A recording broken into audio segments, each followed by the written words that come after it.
그리스군의 최고 영웅인 아킬레우스는 총사령관 아가멤논이 자신의 정당한 전리품인 미녀 브리세이스를 강제로 빼앗아가자 이를 자신의 명예와 자존심에 대한 모욕으로 여겼고 분노를 이기지 못해 전투를 거부하며 자신의 막사에 틀어박혔습니다. 그의 불참은 곧 그리스 연합군 전체의 패배 위기를 초래했습니다.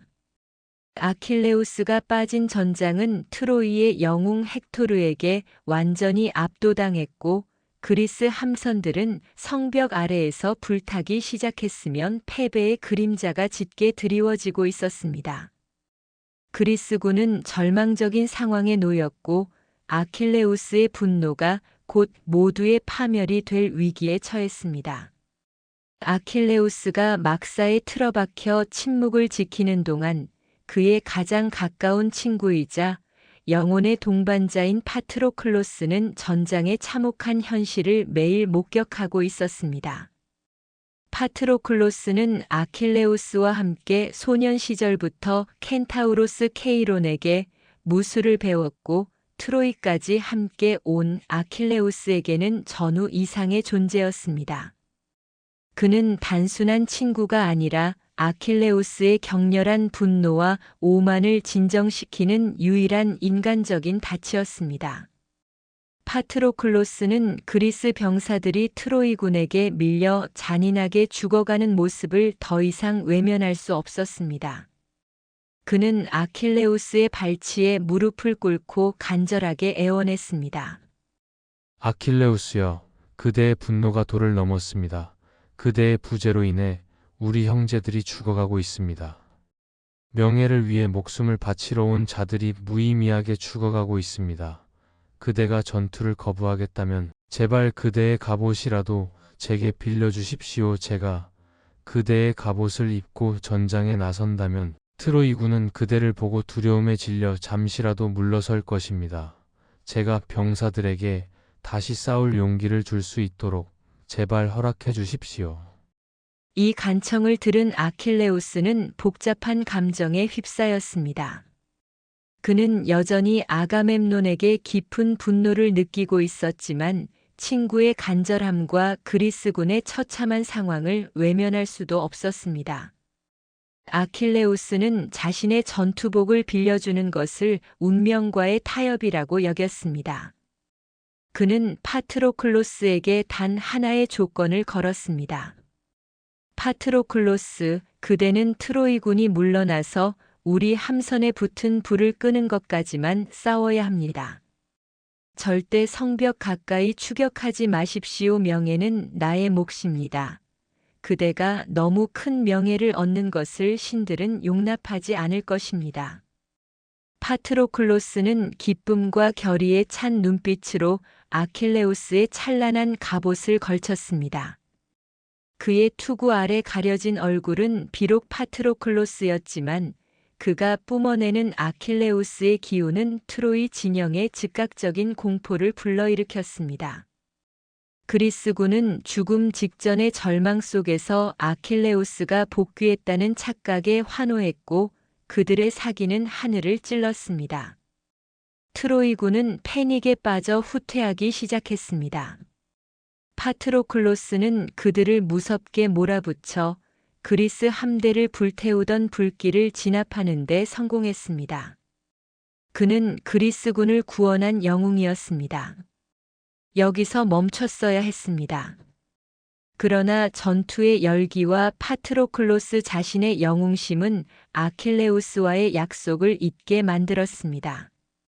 그는 트로이군을 성벽 깊숙이 추격하기 시작했습니다. 그는 한때 아킬레우스의 갑옷을 입고 트로이군을 압도하며 신들조차 감탄하는 맹위를 떨쳤습니다. 하지만 파트로클로스가 너무 깊숙이 전장에 침투하자 신들은 더 이상 그를 용납하지 않았습니다. 아폴론 신이 파트로클로스에게 개입하여 그의 갑옷을 벗겨냈고 무방비 상태가 된 파트로클로스는 트로이의 영웅 헥토르와 마주하게 됩니다. 헥토르는 자신이 쓰러뜨린 상대가 아킬레우스가 아닌 파트로클로스임을 깨달았을 때 일말의 죄책감 대신 승리의 기쁨을 느꼈습니다. 그는 파트로클로스를 치명적으로 찔렀고 쓰러져가는 파트로클로스는 최후의 숨을 몰아쉬며 헥토르에게 예언적인 저주를 남겼습니다. 그대도 오래 살지 못할 것이다. 곧 아킬레우스의 손에 비참한 최후를 맞이할 것이다. 헥토르는 그 말을 비웃으며 아킬레우스의 찬란한 갑옷을 벗겨 자신의 전리품으로 취했습니다. 파트로클로스가 전사했다는 비극적인 소식은 곧바로 아킬레우스에게 전해졌습니다. 아킬레우스는 막사 앞에서 이 소식을 듣자마자 영웅의 분노를 넘어선 짐승의 광기에 사로잡혔습니다. 그는 자신이 아가멤논의 명예 때문에 친구를 죽음으로 내몰았다는 죄책감과 절망에 비명을 질렀습니다. 그는 땅바닥에 엎드려 자신의 머리카락을 쥐어뜯었고 그의 울부짖음은 트로이의 성벽까지 들릴 정도였습니다. 모든 그리스 병사들은 아킬레우스의 그 비명 속에서 이제 이 전쟁은 끝났음을 직감했습니다. 아킬레우스의 분노는 더 이상 명예를 위한 것이 아니라 사랑하는 존재의 상실에 대한 원초적인 복수심으로 폭발할 준비를 마쳤습니다. 그는 당장이라도 맨몸으로 트로이군에게 달려가고 싶었지만 갑옷을 헥토르에게 빼앗긴 상태였습니다. 이 극한의 절망 속에서 아킬레우스는 어머니 테티스를 불렀습니다. 테티스는 아들의 절규를 듣고 지하 바다에서 올라왔습니다. 그녀는 아들을 위해 신들의 대장장이 헤파이스토스에게 달려가 이 세상의 그 어떤 필멸자도 입어보지 못한 신이 빚은 새로운 갑옷을 만들어 달라고 간청했습니다. 이 갑옷은 아킬레우스의 분노와 슬픔 그리고 복수심을 상징하는 새로운 무장이 될 것이었습니다. 아킬레우스의 영웅의 휴식은 끝났고 이제 그는 복수라는 단 하나의 목적만을 가진 파괴의 화신이 되어 전장으로 복귀할 준비를 마쳤습니다. 친구 파트로클로스의 죽음은 아킬레우스를 완전히 다른 존재로 만들었습니다. 이전까지 그의 분노는 아가멤논에 대한 자존심의 문제였지만 이제는 사랑하는 존재의 상실에서 비롯된 원초적이고 파괴적인 관계였습니다. 막사에 틀어박혀 울부짖던 아킬레우스는 어머니 테티스가 가져온 새로운 갑옷을 받자마자 복수라는 단 하나의 목적을 가진 파괴의 화신으로 전장에 복귀할 준비를 마쳤습니다. 이 새로운 갑옷은 신들의 대장장이 헤파이스토스가 빚은 것이었습니다. 황금과 청동이 섞인 이 갑옷은 햇빛 아래서 눈부시게 빛났으며 그 투구와 방패에는 세상의 모든 별자리, 대지의 풍요 그리고 삶과 죽음의 순환이 정교하게 새겨져 있었습니다. 이 갑옷은 단순한 무장이 아니라 아킬레우스가 운명에 맞서 싸우는 신적인 존재가 되었음을 선언하는 증표였습니다. 아킬레우스는 이 갑옷을 걸치자 슬픔과 증오, 그리고 솟아나는 힘에 압도되어 이성을 잃기 시작했습니다. 아킬레우스가 자신의 전차에 올라타자 그의 전차를 끄는 불멸의 말들조차 주인의 비정상적인 분노를 감지하고 두려워 떨었습니다. 아킬레우스는 굶주린 늑대처럼 포효하며 그리스군 진영을 박차고 나갔습니다. 그의 복귀를 목격한 트로이 진영은 즉시 공포에 질렸습니다. 그들의 예상대로 아킬레우스는 돌아왔습니다. 그러나 그가 이전에 알던 영웅 아킬레우스가 아니라 복수의 신이었습니다. 아킬레우스는 트로이군 사이를 휩쓸고 다니며 무차별적인 살육을 시작했습니다. 그의 창은 멈추지 않았고 트로이군 병사들은 그의 분노 앞에서 속수무책으로 쓰러져 나갔습니다. 그는 파트로클로스의 시신을 빼앗긴 강가에 이르러 복수의 제물로 삼기 위해 12명의 젊은 트로이 포로를 산채로 잡아 묶었습니다. 그는 이들을 친구의 장례식에서 희생 제물로 바치겠다고 맹세했습니다. 이 잔혹한 행동은 아킬레우스가 이미 인간의 도덕적 경계를 넘어섰음을 보여주었고 그의 영광스러운 영웅 서사에 지울 수 없는 오점을 남겼습니다. 이 모든 참상을 트로이의 성벽 위에서 지켜보던 트로이의 영웅 헥토르는 자신의 숙명적인 운명을 직감했습니다. 헥토르는 트로이군이 패주하는 상황을 두고 볼 수 없었지만 그의 부모님인 프리아모스 왕과 헤카베 왕비는 성벽 위에서 아들에게 절대 아킬레우스와 맞서지 말라고 눈물로 간청했습니다. 헥토르는 압도적인 전력 차를 알았고 자신의 죽음이 곧 트로이의 몰락임을 알았지만 왕자이자 트로이의 수호자로서 자신의 의무를 피할 수 없었습니다. 그는 사랑하는 아내 안드로마케와 어린 아들 아스티아낙스와의 비극적인 이별을 뒤로한 채 홀로 성문 밖으로 나섰습니다.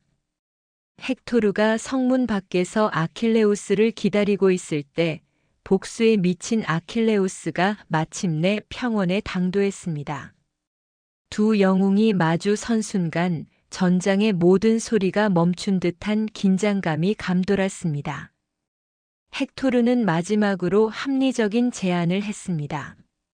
우리 둘 중 누가 죽더라도 상대방의 시신을 모욕하지 않고 명예롭게 돌려주기로 맹세합시다. 그러나 아킬레우스는 냉소적인 웃음과 함께 그 제안을 거절했습니다. 친구를 죽인 놈과 맹세는 없다. 나는 너의 피를 마실 것이다. 아킬레우스의 대답은 그의 영혼에 남은 인간적인 연민이 완전히 소멸했음을 보여주었습니다.